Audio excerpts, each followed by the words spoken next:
December 22, 1944, 11:30 hours. Somewhere in the frozen forests of Luxembourg, a small convoy of canvas-covered trucks rolled into position along a muddy farm road. The drivers cut their engines. In the bitter cold, soldiers climbed out and began erecting radio antennas in the grey winter light. To any observer, they looked like an ordinary signal unit. But these men carried no rifles. Their cargo held no ammunition.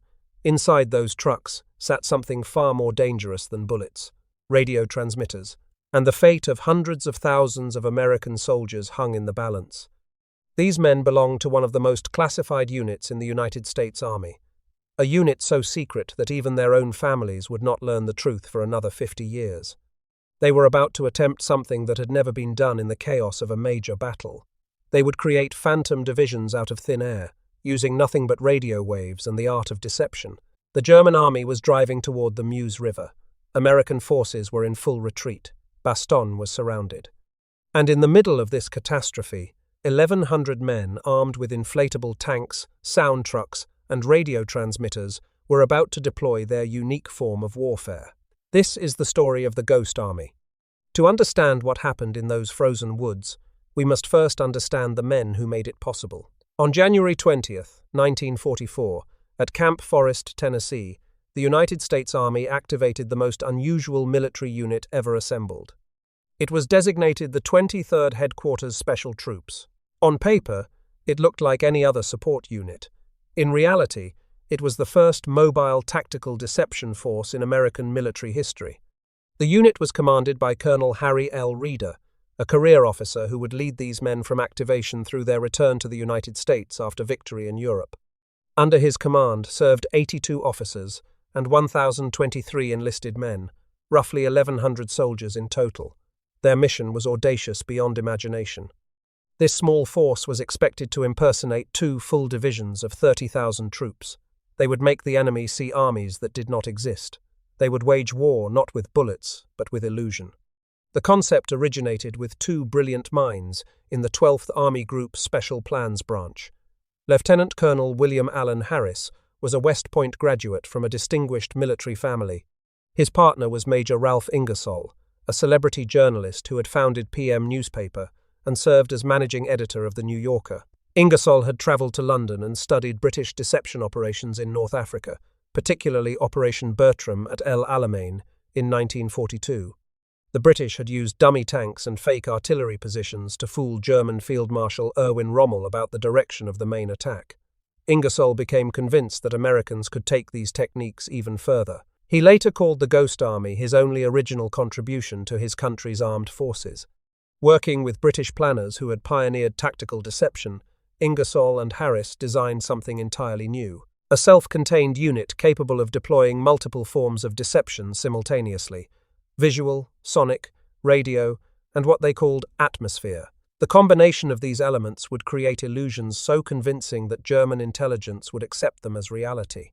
The unit was organized into 4 specialized companies, each handling a different dimension of battlefield illusion. The Signal Company Special, formerly the 244th Signal Company, consisted of 296 men. These were the radio specialists who would become the invisible heart of every deception operation. Their job was called spoof radio. They would create entire fake radio networks, mimicking the communications of real divisions. Every radio operator has a unique sending style in Morse code, as distinctive as a fingerprint or a handwriting signature. The Germans called this the operator's fist.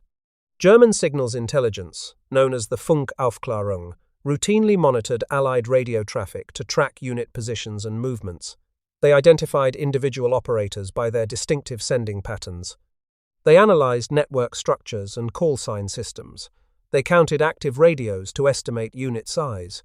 They used direction-finding equipment to triangulate transmitter locations. They assessed traffic volume to gauge operational tempo. The Allies understood these German methods in great detail. In July of 1942, British forces in North Africa overran the German Afrika Korps, 621st Radio Intercept Company. Captain Alfred Seebohm, the unit commander, was mortally wounded in the attack. But the captured documents included a complete handbook of German signals intelligence procedures. The Ghost Army's radio specialists were trained to exploit every one of these vulnerabilities. Ghost Army radio operators learned to replicate the individual fist of specific real operators, their unique rhythm, spacing, speed, and sending characteristics. This was considered virtually impossible by conventional military standards, but Ghost Army specialists mastered it through intensive training. Before each operation, signal company officers would visit the unit to be impersonated.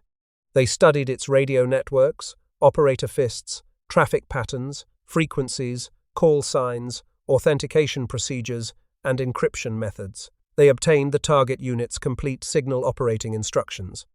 The takeover process followed a precise sequence. First, Ghost Army operators moved into position alongside or near the real unit, setting up their equipment. They began transmitting in parallel with real operators, gradually inserting themselves into the network. As the real unit prepared to move, signal company operators took over completely, continuing to transmit in the same fists and patterns. The real unit then went silent and redeployed to its new position, while the Ghost Army maintained the fiction of its continued presence. Finally, the simulated radio traffic would gradually diminish according to the deception plan. The official history called this process fading. The unit employed 6 types of radios. The SCR-508 was the standard vehicular FM tank radio, operating between 20 and 28 MHz, with push-button channel selection. It was critical for simulating armored unit communications. The SCR-608 operated on 27 to 39 MHz, with 120 crystals for artillery communication simulation. The SCR-300 was the FM backpack walkie-talkie, operating between 40 and 48 MHz at 2 watts for infantry traffic. The SCR-299 and SCR-399 were high-powered truck-mounted systems using the BC-610 transmitter at 350 watts output, covering 2 to 18 MHz. These simulated division and corps-level headquarters communications. The SCR-193 was a vehicular high-frequency set capable of Morse, tone, and voice transmission while in motion. A critical tactical choice was the deliberate use of Slidex, the weakest Allied cipher system for certain transmissions. This was intentional. Operators wanted German signals intelligence to intercept and decode the traffic, believing they had discovered genuine unit positions. The official history notes that operators put plenty of enticingly insecure traffic on the air. Messages included scripted operational orders, logistics requests for ammunition and fuel, situation reports describing fictional unit positions, artillery fire missions, and routine administrative traffic.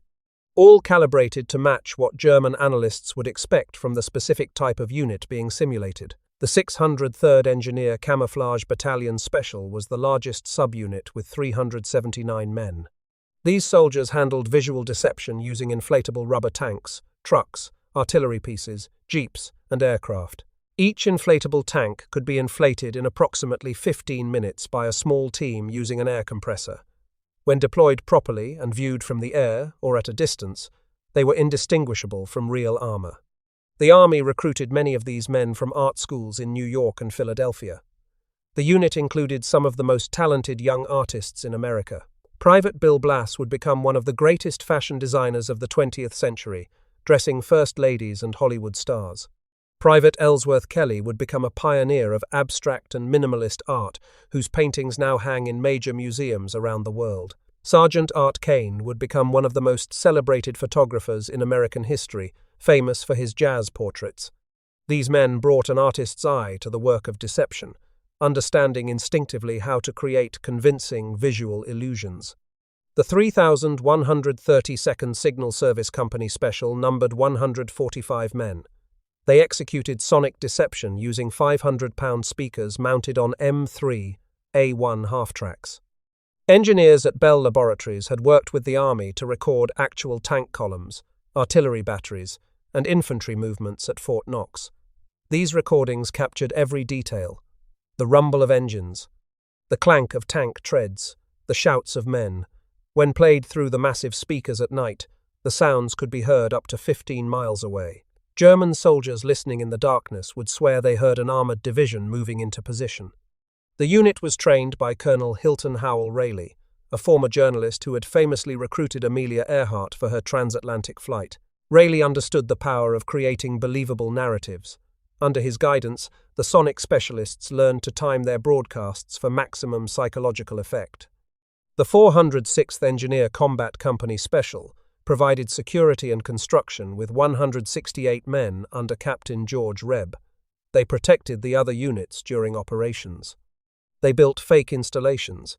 They used bulldozers to create convincing tank tracks in the mud that German reconnaissance aircraft would photograph. Every detail had to be right. A single mistake could expose the entire deception. The unit's official historian was Captain Fred Fox, a Princeton graduate who documented every operation and developed what he called special effects. This meant planting fake road signs with fictional unit designations, distributing shoulder patches of the impersonated unit to soldiers in the area, sending men into nearby towns to spread rumors about large reinforcements arriving. These atmospheric details sold the illusion. Technical Sergeant Spike Berry described the philosophy of spoof radio perfectly. He said, "Radio was the stage setter. We painted a picture for German intelligence, in their mind, as to what was going on." By the summer of 1944, the Ghost Army was ready for war. They landed in Normandy shortly after D-Day and began their work. Over the next 11 months, they would conduct 22 deception operations across France, Luxembourg, Belgium, and Germany. But nothing would prepare them for what came in December. As autumn turned to winter in 1944, the Allied armies had pushed the Germans back across France and Belgium. Paris was liberated in August. The port of Antwerp fell in September. The Rhine River lay just ahead. The German army seemed to be collapsing. Many Allied commanders believed the war would be over by Christmas. Soldiers wrote home, predicting they would celebrate the new year as civilians. Supreme Allied Commander General Dwight D. Eisenhower faced a simple problem of logistics. His armies stretched across a 400-mile front from the North Sea to Switzerland. He did not have enough troops to be strong everywhere. The port of Antwerp was vital for supplies, but it could not be fully utilized until the Scheldt estuary was cleared. Fuel shortages had halted many offensive operations. Something had to give. The solution was the Ardennes. This rugged, forested region straddling Belgium, Luxembourg, and Germany had been the site of the German breakthrough in May of 1940 that had led to the fall of France. But Allied intelligence considered it unsuitable for a major offensive in winter. The roads were narrow and poorly maintained. The terrain was rough, covered with thick forests and cut by deep ravines. Winter conditions made large-scale operations nearly impossible. Tanks would bog down, supply lines would freeze. Eisenhower designated it a quiet sector, where tired divisions could rest and green divisions could gain experience. He stationed only 4 divisions across an 80-mile front. Most were either brand new to combat or recovering from brutal fighting elsewhere. The 106th Infantry Division had arrived on December 11, 1944. These young soldiers had never heard a shot fired in anger. Many had been in Europe for less than 2 weeks. The 28th Infantry Division was rebuilding after being virtually destroyed in the Hurtgen Forest fighting. The 4th Infantry Division was also recovering from heavy losses in the same campaign. The 9th Armoured Division was under strength and spread across an impossibly wide sector. Together, these units held the line with roughly 83,000 men. In some places, a single American soldier was responsible for watching several hundred yards of front. What the Allies did not know was that Adolf Hitler had been planning for months. On September 16, 1944, in his Wolf's Lair headquarters in East Prussia, Hitler personally outlined his plan to his generals. The concept was simple in its ambition and breathtaking in its scope. Germany would launch a massive surprise attack through the Ardennes, split the British and American forces, capture the vital port of Antwerp, and force the Western Allies to negotiate a separate peace. Then Germany could turn all its strength against the Soviet Union in the East. Hitler believed the Western alliance was fragile. He thought the British and Americans fundamentally distrusted each other. He believed that a major defeat would shatter their coalition. Antwerp was the key. Without it, Allied logistics would collapse. American and British armies would have to pull back to the coast. Hitler dreamed of another Dunkirk. His generals were horrified. Field Marshal Gerd von Rundstedt, the nominal commander of German forces in the West, privately considered the plan hopelessly ambitious. Field Marshal Walter Model, who would actually command the offensive, doubted its feasibility but remained loyal. General Hasso von Manteuffel argued for a more limited operation.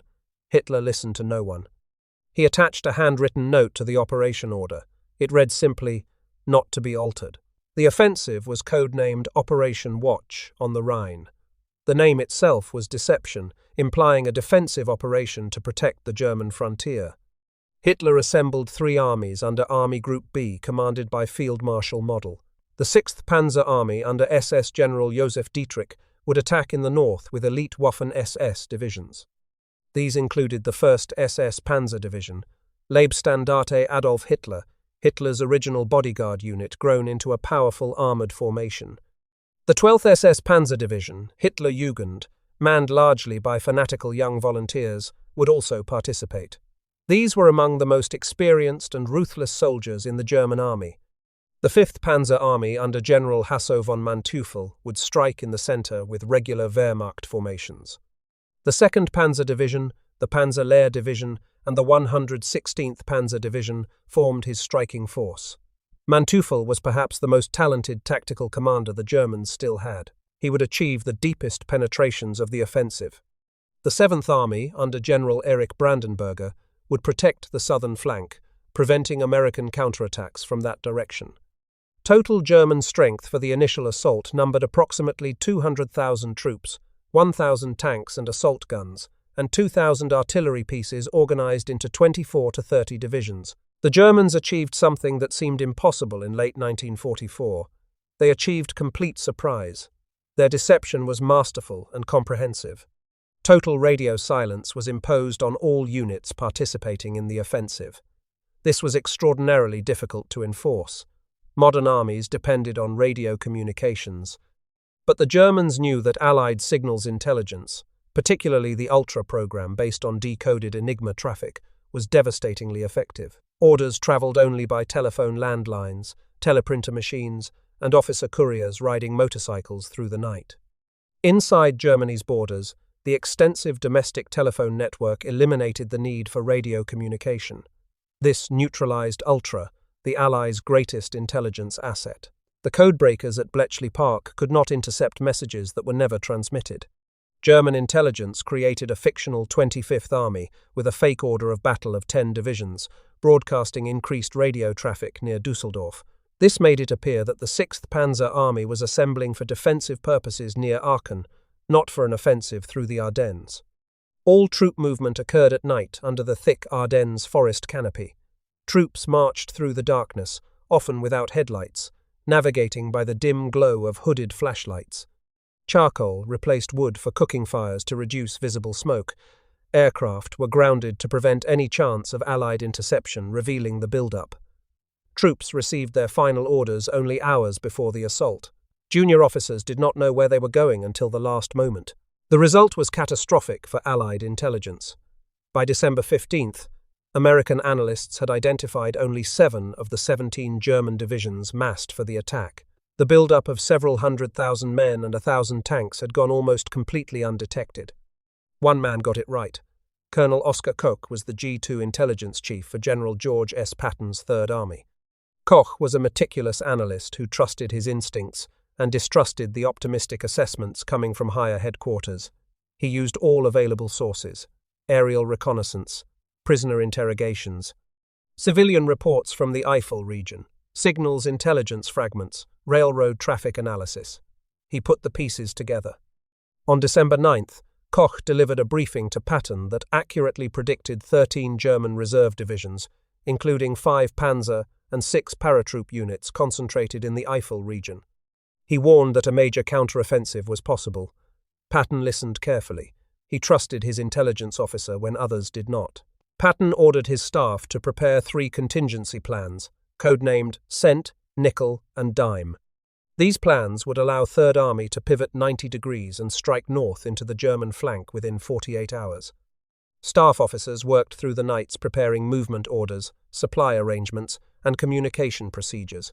It was the most remarkable logistical preparation of the war, and it would save Bastogne. At 5:30 on the morning of December 16th, 1944, the German bombardment began. Across an 80-mile front from Monschau in the north to Echternach in the south, nearly 2,000 German artillery pieces opened fire simultaneously. Searchlights bounced off the clouds to create artificial moonlight for the advancing troops. The roar was heard 30 miles away. American soldiers who survived described it as the world ending. Then came the infantry and the tanks. Wave after wave of German soldiers emerged from the forest mist. In many places, they outnumbered the Americans 10-1. Some American units were overrun before they could even get out of their sleeping bags. The green troops of the 106th Division were hit hardest. 2 entire regiments, the 422nd and 423rd Infantry, were surrounded on the Schnee-Eifel Ridge. After 5 days of desperate fighting without food, ammunition, or hope of relief, they were forced to surrender. Approximately 7,000 American soldiers marched into German captivity. It was the largest mass surrender of American troops since the Civil War. The Ghost Army was caught directly in the path of the 5th Panzer Army. When the offensive struck, they were in the middle of Operation Koblenz, a deception designed to simulate an American attack down the Moselle Valley toward Trier. They had been impersonating the 75th Infantry Division, using spoof radio, inflatable artillery, and sonic equipment. The operation had been planned meticulously. Multiple changes in cover identity had been required because each unit originally selected for impersonation had appeared elsewhere before the operation could begin. The irony was brutal. While the Ghost Army thought they were deceiving the Germans had achieved far greater deception against the entire Allied command. The official history's assessment is mordantly self-aware. It states that Operation Koblenz was beautifully organized in everything but the G2 point of view. While the 23rd thought they were waving a red flag at a sucking calf, a Nazi bull was preparing to charge. Corporal John Jarvie of the 603rd Engineers was at Hoscheid, a crossroads directly in front of Wiltz and Bastogne. He later wrote about that morning. "We pulled out immediately with approximately 100 men and secret equipment in the face of a vicious 2-division armored attack. The unit evacuated urgently toward Luxembourg City and then to Verdun.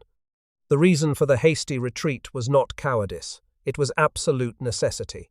If the Germans captured the Ghost Army or its classified equipment, the entire American deception program would be exposed. Every technique, every method, every secret would fall into enemy hands. Future operations would be compromised. The men burned documents as they fled. They destroyed anything that could not be evacuated." A telling incident occurred during the retreat.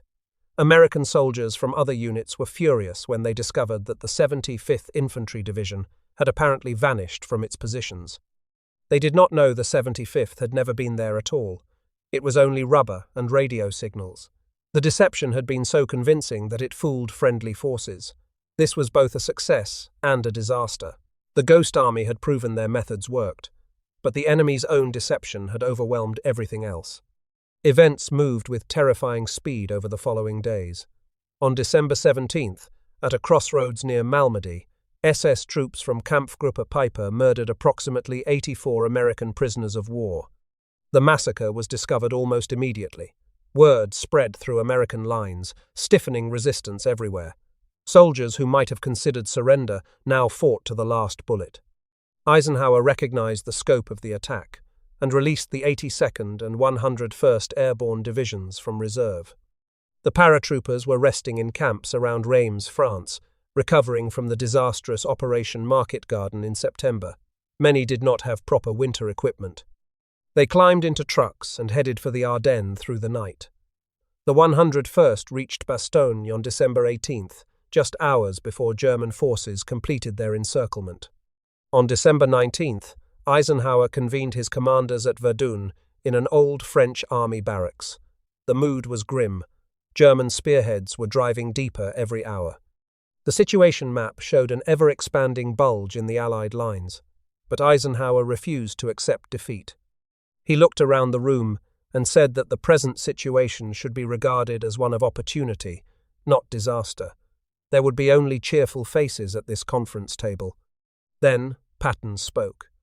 Thanks to Colonel Koch's warning and the contingency plans already prepared, Patton made a promise that stunned the room. He said Third Army would attack with 3 divisions in 48 hours. Other generals thought it was impossible. Moving an entire army 90 degrees in the middle of winter, while engaged with the enemy, breaking off contact at multiple points, rerouting hundreds of thousands of men and thousands of vehicles over icy roads, had never been done in modern warfare. Patton did it in 40 hours. On December 20th, Eisenhower made a controversial decision. He transferred the 1st and 9th U.S. Armies to British Field Marshal Bernard Montgomery's 21st Army Group. The decision was militarily sound. The German penetration had cut communications between Bradley's headquarters and his northern forces, but it was politically explosive. American commanders seethed at serving under Montgomery, who had a talent for irritating his allies. St. Vith fell on December 21st after a heroic week-long defense by the 7th Armored Division and attached units. Their sacrifice had critically delayed the German timetable. The 6th Panzer Army had expected to reach the Meuse River on the 3rd day of the offensive. They never got there. On December 22nd, German commanders sent a formal surrender demand to the surrounded garrison at Bastogne. The town was vital. 7 major roads converged there. The Germans could not advance effectively without it. The surrounded garrison had no air support because of persistent cloud cover. They were running low on ammunition. Thousands of wounded lay in aid stations with inadequate medical supplies. The acting division commander was Brigadier General Anthony McAuliffe of the 101st Airborne.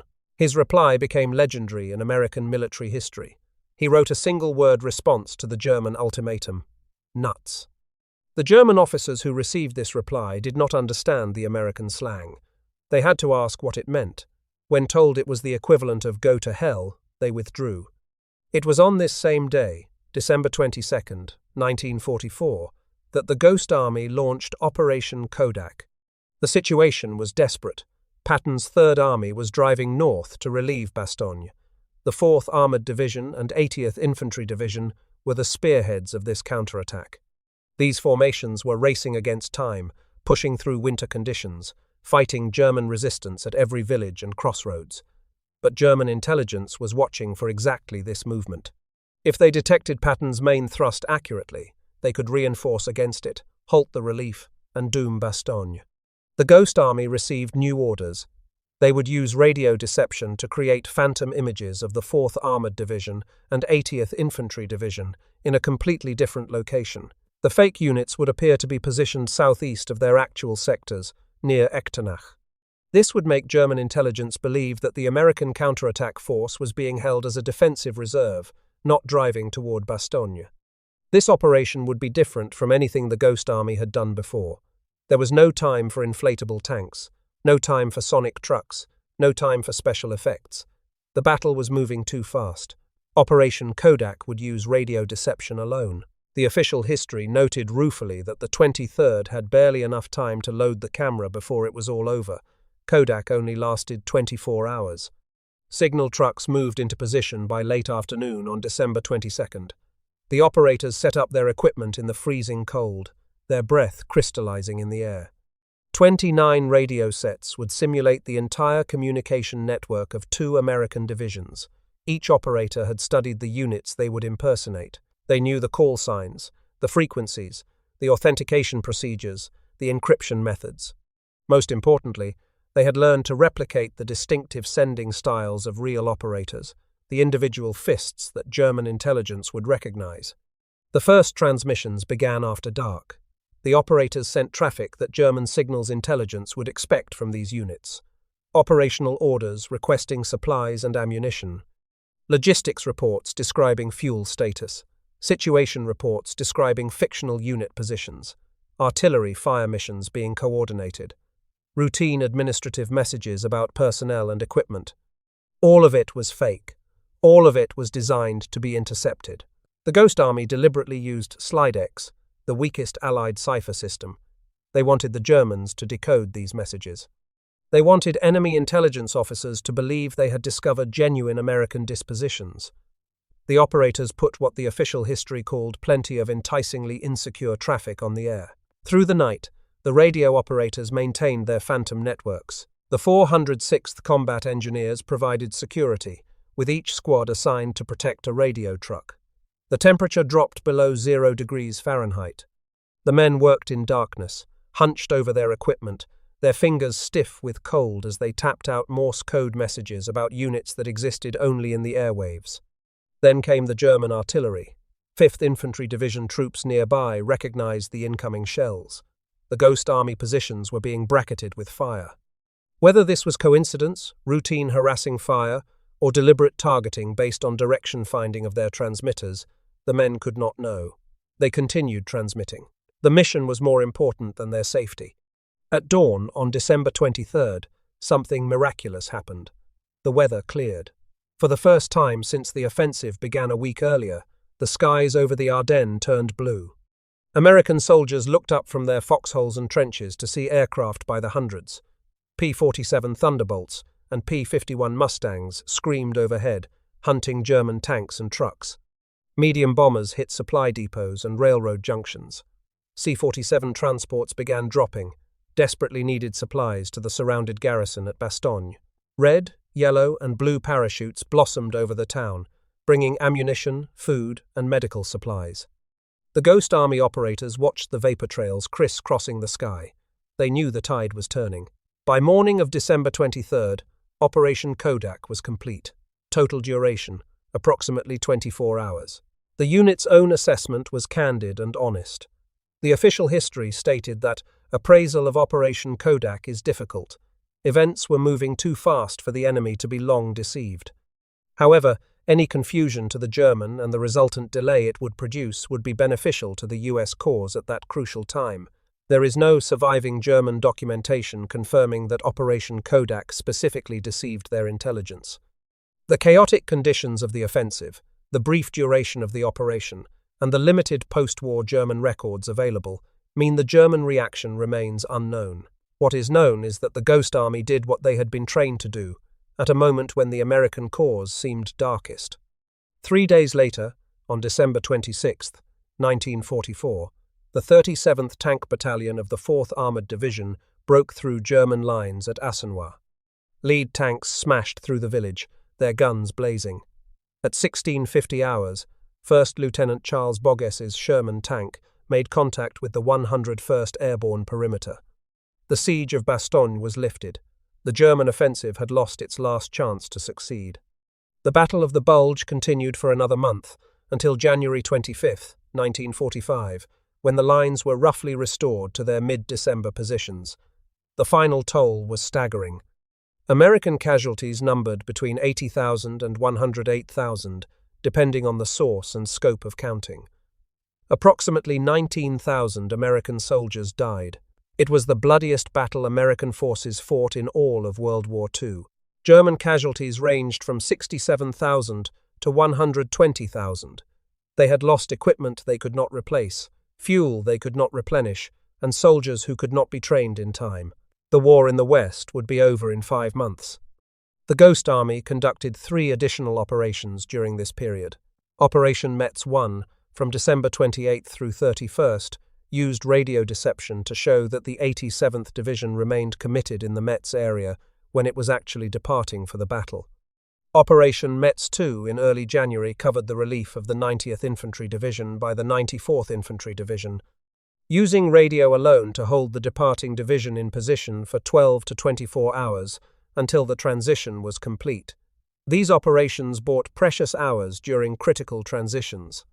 The question that historians have debated for decades is how many lives the Ghost Army actually saved. A classified US Army assessment conducted approximately 30 years after the war, around 1975, estimated that the 23rd Headquarters Special Troops saved between 15,000 and 30,000 lives across all 22 of their operations from Normandy through the Rhine crossing. This same assessment contained words that were read at the Congressional Gold Medal ceremony in March of 2024. Rarely, if ever, has there been a group of such a few men which had so great an influence on the outcome of a major military campaign. Rick Beyer, the filmmaker and historian who spent over 20 years researching the Ghost Army, has always been careful about these numbers. He has stated that there have been estimates that maybe 15,000 to 30,000 lives were saved. Then he adds the crucial caveat: there is no way to know, right? This reflects the fundamental measurement problem with deception operations. Successful deception works by influencing what the enemy does not do. It prevents attacks that never happen. It diverts forces that never arrive. That is nearly impossible to quantify with precision. What is beyond dispute is the ingenuity of what these men achieved. They created an entirely new form of warfare. They proved that a small unit of artists, actors, and radio technicians could simulate entire armies convincingly enough to fool experienced German intelligence officers. They did it while operating dangerously close to the front lines, armed with little more than their wits, their equipment, and extraordinary courage.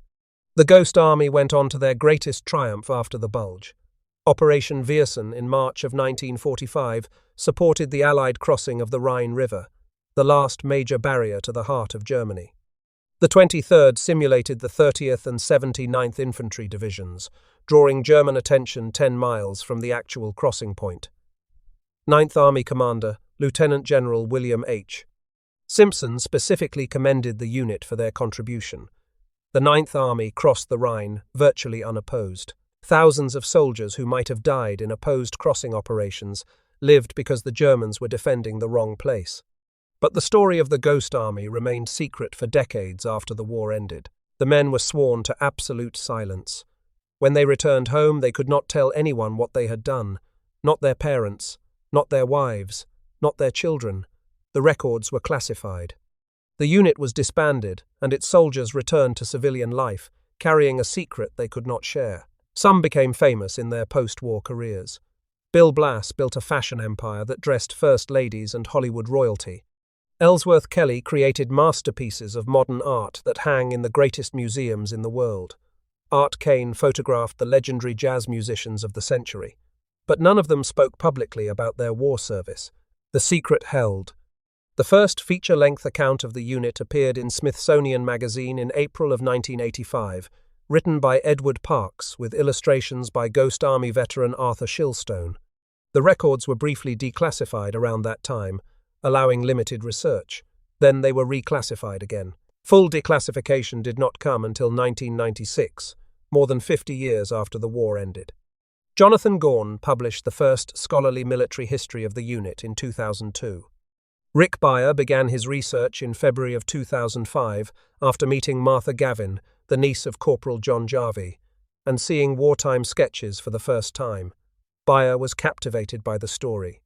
He spent years tracking down surviving veterans, collecting documents, and piecing together the complete history. His documentary premiered on PBS in 2013, narrated by Peter Coyote. It brought the Ghost Army story to millions of Americans who had never heard of these remarkable men. The campaign for congressional recognition took 7 more years. On February 1, 2022, President Joe Biden signed the Ghost Army Congressional Gold Medal Act into law. The Congressional Gold Medal is the highest civilian honor that Congress can bestow, equivalent in prestige to the Presidential Medal of Freedom. On March 21, 2024, the medal ceremony was held in the Capitol Rotunda in Washington, D.C. 3 surviving veterans were able to attend. Bernard Bluestein was 100 years old. John Chrisman was 99. Seymour Nussenbaum was 100. These men had kept their secret for 50 years. They had waited 80 years for their country to acknowledge what they did. House Speaker Mike Johnson read from that classified assessment. Between 15,000 to 30,000 lives were saved.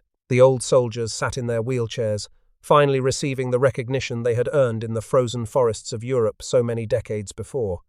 Sergeant Stanley Nance, who had nicknamed his radio truck Kilowatt Command and flew a pennant from its antenna throughout the war, captured the spirit of the unit perfectly in words he wrote years later. Could I have sent just one radio message that changed the tide of battle, where one mother or one new bride was spared the agony of putting a gold star in their front window? That is what the 23rd Headquarters was all about. The Ghost Army represents something profound about the nature of warfare and the nature of courage. These men did not charge machine gun nests or led armored assaults against fortified positions. They fought with deception, with creativity, with intellect. They proved that warfare is not just about firepower. It is about psychology. It is about convincing the enemy to make mistakes. It is about being in the minds of your opponents, making them see what you want them to see, believe what you want them to believe. The 23rd Headquarters Special Troops landed in Normandy just after D-Day, in June of 1944. They fought from the hedgerows of France to the banks of the Rhine in Germany. They faced enemy fire, artillery bombardments, and the constant danger of discovery. If they had been captured, they would likely have been treated as spies rather than soldiers, which meant execution without trial. They carried that knowledge with them every day. During the Battle of the Bulge, when the Allied cause seemed darkest and the German army was advancing everywhere, these men did not abandon their mission. They evacuated to protect their secrets, regrouped within days, and immediately launched a new deception operation in support of Patton's desperate counterattack. Operation Kodak may have lasted only 24 hours. Its specific effectiveness may be impossible to measure with certainty. But in that moment of supreme crisis, the Ghost Army did exactly what they had been trained to do. They created illusions that confused the enemy. They added one more element of uncertainty to German intelligence assessments. They gave American forces every possible advantage, however small. The German offensive ultimately failed because of many factors working together. The heroic defense of St. Vith that threw off their timetable. The stubborn resistance at Bastogne that denied them a critical road junction. Patton's remarkable pivot that brought relief to the surrounded troops. Allied air power once the weather finally cleared. The bravery of ordinary American soldiers who fought and died in the frozen Ardennes, holding their positions against overwhelming odds. But somewhere in that equation, in ways that can never be fully calculated, radio operators sitting in freezing trucks, tapping out fake messages in Morse code through the December night, played their part. They added confusion to German intelligence at a moment when every hour mattered, when every decision could mean life or death for thousands of soldiers. Today, the records of the 23rd Headquarters Special Troops are held at the National Archives in College Park, Maryland. The documents fill multiple boxes in Record Group 407. The official history written by Captain Fred Fox in September of 1945 documents every operation in remarkable detail, including the assessments of success and failure that Fox recorded with unflinching honesty. The Ghost Army Legacy Project maintains biographies of more than 500 veterans, along with photographs, sketches, personal papers, and oral history interviews that capture the voices of men who are now almost entirely gone. George Dramis was drafted at age 18 and selected for the Signal Company after demonstrating exceptional skill in Morse code during testing. He participated in operations from Normandy through the battle for Brest, never able to tell anyone what he did until the records were declassified.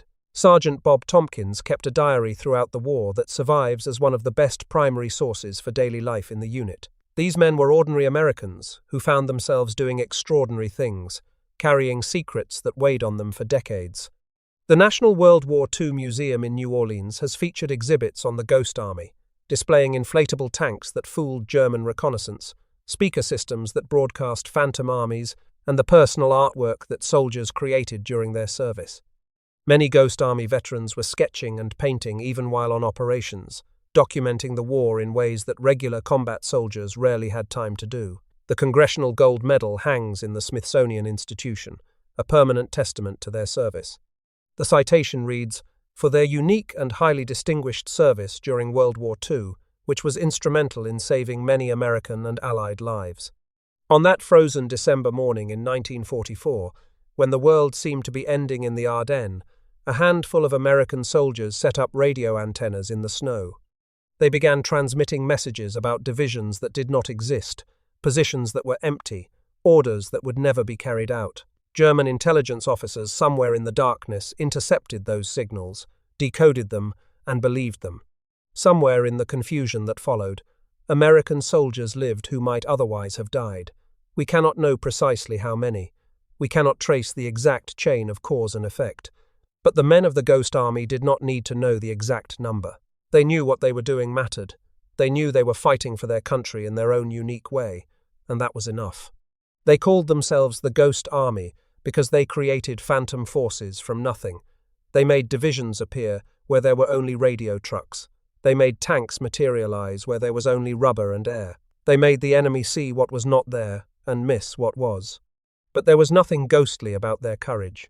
It was as real as the cold they endured in those Luxembourg forests, as real as the enemy shells that fell around them, as real as the war they helped to win. 80 years later, their story finally stands in full light. The artists who went to war, the radio operators who fooled an army. The 1,100 men who changed history with inflatable tanks, sound trucks, and Morse code signals tapped out in the freezing darkness. They were the Ghost Army, and they proved that in warfare, the most powerful weapon is sometimes not the one the enemy can see.